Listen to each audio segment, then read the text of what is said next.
The Supreme Court's trans verdict is a victory for uncertainty, division, and harassment. I'm going to read into this argument piece from Byline Times, you guys. Let's go.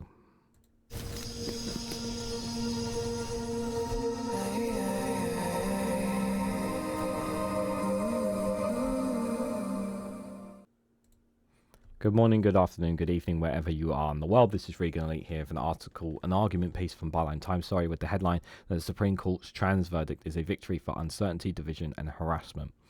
Far from bringing clarity, this verdict will only create confusion where putting trans people at risk, argues Helen Belcher.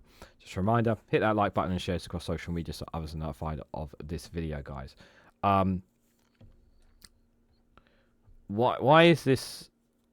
Why do people have an issue with trans people now? Why did you not ever have this issue 5 years ago, 10 years ago, 20 years ago? It's because you didn't have an issue. The reason that if you have an issue with trans people is because you've been brainwashed to believe that there is an issue. We all go to the bathroom to do our business. We don't go to the bathroom to peep on one another. Trans women go just like any other woman. Trans men go just like any other men. We're all there to do our business, just there because nature calls. That's really the issue for this. It infuriates me that people have a problem here with trans rights, that they feel that women's rights have been undermined by some way, shape or form or trans. I'll tell you what's really happened here. What's happened here is that a lot of right-wing organizations, millionaires and billionaires, have weaponized transphobia and have used it as a tool to have you attack a minority community within the United Kingdom. Not just here, but they're doing it across the world, so that you're spending all your time, all your problems on something that is completely and totally meaningless, on an issue that really is not an issue, but is made an issue by people who have money thrown at them. This court verdict doesn't give women more powers, doesn't make women more empowered, it's not going to make women feel safer. All this does is hurt trans people, trans men, trans women, non-binary, when there is not a unisex toilet. My question to you is, where do they go? Where do those people go? And my question is, why do you care about where they go? Honestly, I really would like to know why does it matter? It's not right. And the thing is that for all the people who say that this is a victory for women, let me tell you, this is going to go to the European Convention of Human Rights, and it's going to get overturned. Do you want to know why it's going to get overturned? It's because trans people's rights have been undermined here. That's why. Their rights matter too. They may be a minority, but their rights matter too. Trans men, trans women, non-binary, their rights matter, and clearly you don't care about them. It's their lives, their choice. They can do whatever they want with their bodies, just as much as women should be entitled to do with whatever they want with their bodies. That's my position. And whether you agree or disagree. Last week, the UK Supreme Court decided I was legally male. It no longer matters what papers I have, what medical interventions I'd had, or how I live my life. It was important to strip me of my reconciliation to bring clarity to the law. What the court also tried to say was that the impact of their ruling was extremely limited, as trans people would still be protected by provisions in the Equalities Act, lawyers have tried to give support to emotionally devastated trans communities by parroting these statements. But all of it, the ruling and the attempts to limit its impact, is fundamentally untrue. The highest court in the land can't lay out detailed arguments supporting their view that some women are legally male, and then say it is only impacted in one specific law in Scotland.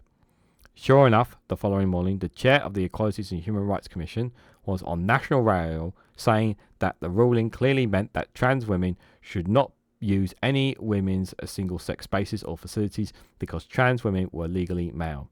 If they use such spaces, the spaces would cease to be single-sex.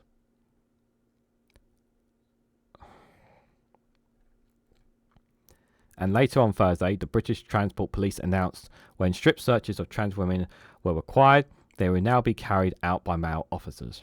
Well, that happened a lot quicker than I thought it would. It doesn't matter how we look, what paperwork we have, or what medical procedures we've undergone. It's men's hands around our privates now.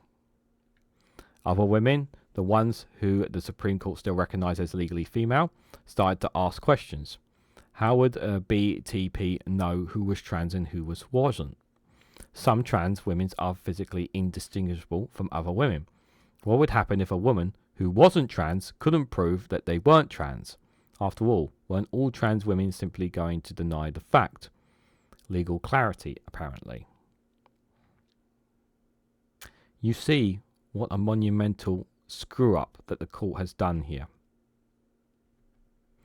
The UK has moved into a space where all women, trans or not, will now be legally judged on their appearance. You can't rely on paperwork. The Gender Reconciliation Act allows trans women to obtain a birth certificate marked with an FSX marker, so birth certificates aren't proof. Some trans women will still have vaginas, so that's no use either. Nope. And what happens if a woman discovers she was born without a womb? How does this prove she isn't trans? Don't think people are arrested without due cause? Think again. Men's hands around women's privates. Legally. Just following procedure. Just hope they don't share the videos again. Remember that 10 years ago, some papers were still using the trans or women's game. It's pretty much impossible to identify trans women and trans all the time, despite what the haters say. Heck, they even think Michelle Obama and Bridget Macron are trans, so they clearly can't always tell. Instead, they are going to base decisions on someone's looks, moves, and sounds. It won't catch some it's supposed to, and it will catch some it's not, but a small price to pay. According to the trans abolitionists who have pushed and pushed and pushed for this outcome. And that's why I don't buy the argument that this ruling is not a huge backward step for all women. Where BTB trends, others will inevitably follow. Because the trick these campaigners use is to sue cash-strapped organisations, women of the UK. You are advised not to stand out. You must only express yourself without gendered norms, which trans women will also follow, which are likely to start tightening. Don't witness or be a victim of any crime. Don't travel, don't fall ill, probably best if you stay at home. A massive victory for women's rights, apparently. And that's not taking into account that, by essentially gutting the Gender Reconciliation Act where it matters, the UK has gone back over 20 years, back to the point where the European Court of Human Rights ruled that the UK breached trans people's fundamental rights of privacy. In the intervening 20 plus years, if anything, the European Court has strengthened its views regarding the privacy of trans people. The UK can't reasonably hope for any lengthening from the court. Trans people have long established rights to have meaningful legal reconciliation in the gender we live in. The Supreme Court has just disagreed. Like I said, this will go to the ECHR and that they will overturn this, and then everyone will cry foul, saying that the ECHR is taking women's rights away, which will give the people on the far right an advocate to call for the removal of the European Convention of Human Rights. And if that happens, trust me, you think your rights are lost now. You're going to lose a lot more if we ever be taken out of the ECHR. for a ruling that was always going to be about trans people and was motivated by, let's be generous, concerns about trans people. It is astounding that the Supreme Court decided it would not hear from trans people. It did, however, agree to hear from groups whose statements intended including removing trans people from public spaces and gutting the Gender Reconciliation Act. Justice, about us, but without us. So it's not surprising that the ruling contained huge swaths of contorted logic and evidence-free language used by these groups. As an example of that logic, the court interfered from the Equalities Act that only biological women could breastfeed, ignoring that a year ago it was an almighty row in the UK, pressed about trans women who were breastfeeding their children. Using the court's logic, this group of trans women were also biological women, despite being biologically no different than many other trans women. So, not as clear-cut as the court assumed. Trans people could have been told them that, but they didn't want to hear us. Nowhere did the court give a definition of biological, so let me save you the bother. Don't concern yourself with actual biology, medicine, or science. It always boils down to what's on your original birth certificate. I'll give my apologies to the little girl who was recorded erroneously as male on her birth certificate just a few months ago, and in pursuing a legally binding identical at birth, the Supreme Court persists with the legal friction that intersex people simply don't really exist. Everyone is apparently and undeniably male or female. Intersex people could have told them that was problematic, but the court didn't want to hear them. Yeah, because let's be very, very clear about this. The courts did not involve when they made their decision, they did not involve the communities that was going to be affected the most in all of this. I, and every other trans woman I know, will continue to use women's facilities. I've done it without any problems for over 20 years. I'm not going to stop now. The risk I now run, which wasn't the case before Wednesday, is that I fear harassment and worse should I do so. The EHRC suggestion that I fight for a separate space for trans people isn't going to happen. That wouldn't make it any safer. Who is going to police entrances to these facilities? What would stop a man with rape on his mind declaring he's a trans man just so he can enter the same space as me? In any case, the organisations who I need to rely on to provide these facilities is already strapped for cash. It just isn't going to happen. And like the USA, I'm now seeing trans women cancel their plans to visit for the UK for the same reasons I won't travel to the USA. Join the Middle East and Russia as no-go destinations. Why would they place themselves in danger? And might be small at the moment, but it'll only be known as this interpretation of the law actually impacts all women. It will only grow. We had a system that worked. Right-wingers, agitators then tried to create fear, uncertainty and doubt. They used occasional crimes to frame all trans people as threats. They distorted statistics and used simplistic sound bites. The mainstream press unquestionably amplified those messages. Those who didn't agree were shamed, then silent, removed, and simply not asked for comment from the press. This was always the agitators' plans, whether they said. The establishment fell for it, and now we are back to a system that will only work for men. As Michelle Roseanne wrote, fascism arrives as your friend. It will remove anything you feel is unlike you. Welcome to Gillick, if it's not in fact the 1930s. And Helen Belcher, who wrote this, is a transgender campaigner and a Liberal Democrat councillor at Wiltshire, for reference there, guys. This is the direction we are heading as a direct result of the court's decision. And this is where we will end up at the ECHR's door, and the ECHR will overrule it. And then the question will be is the Labour government, who have made a complete mess up of all this as well, and standing by agreeing with the court's decision, are they going to reject the European Convention of Human Rights on this? Because clearly they have forgotten about the rights of trans people here. Because that's what's going to go down. And this is going to amplify down the road more when the ECHR will have this put in front of them. And they will. And they will overturn it. This will call for more people calling for us to leave the ECHR as a result.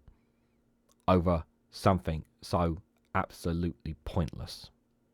When there are far more problems, far more bigger issues we should be dealing with. But everyone seems to be distracted by this, amplified by the mainstream media, amplified by the far right, amplified by millionaires and billionaires who create think tanks and groups to turn people against one another, rather than our problems resolving around the millionaires and billionaires who are ripping us off for every single penny we have, rather than point our fingers and our issues at those people who are literally taking money out of our pocket. We're wasting our time arguing over this. They had their rights, and now their rights have been thrown under a bus by this decision. So let me know your comments down below. What do you make of the court's decision? Let me know what you think of this argument piece by Helen here. And thank you very much for watching. If you found this informative in any way, shape or form, hit that like button, shares across social media, subscribe if you haven't to already. Check out the Patreon and Rumble content down below as well. Thank you all very much for watching, and I hope to catch you all very, very soon.